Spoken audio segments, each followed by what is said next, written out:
আপনি একটা লিস্ট তৈরি করবেন। সেই লিস্ট তৈরি করার ক্ষেত্রে আমরা কি করি, এই বুলেটের এখানে গিয়ে এই অ্যারোতে চাপ দিলে বুলেট লাইব্রেরিতে আমরা অনেকগুলো বুলেট দেখতে পারতেছি। এখন এখান থেকে ধরুন আমি এইটা নিব, আমি এইটা চাপ দিলাম। এখন যদি আমি লিখি যে MS word tutorial PowerPoint tutorial এভাবে দিলাম, বাট আপনাকে বলা হলো এই যে তুমি লিস্ট যে নিয়েছো, বুলেটটা যে নিয়েছো, এইটা একটা পিকচার আকারে দিতে হবে এবং নিজের মতো করে আমি যেইটা চাচ্ছি সেই পিকচারটাই এখানে সেট করব। তাহলে কিভাবে করবেন? এজন্য ধরুন আমি যেহেতু অলরেডি অ্যাপ্লাই করে ফেলেছি, আমি এটাই সিলেক্ট করি। অথবা আপনি সরাসরি এই বুলেটের এই অ্যারোতে যদি চাপ দেন, এখানে দেখতে পারবেন ডিফাইন্ড নিউ বুলেট, এইটার উপরে চাপ দিবেন। এই জায়গাটায় আমরা পিকচার দেখতে পারবো।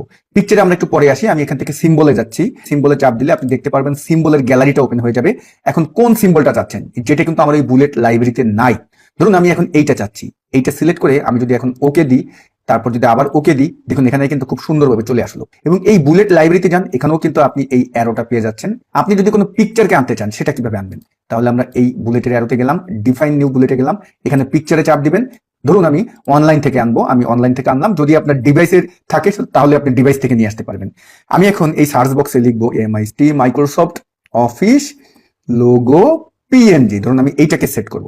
এখন এখানে আমি এই চেকটা উঠিয়ে দিলাম, এই লোগোটা আমি সিলেক্ট করে এখন যদি আমি ইনসার্টে চাপ দিই, আপনি খেয়াল করবেন এই জায়গাটায় কিন্তু ওই লোগোটাই চলে আসবে বুলেট লিস্ট হিসাবে। দেখুন এখানে কিন্তু চলে আসছে। ব্যাপারটা কি দারুণ না?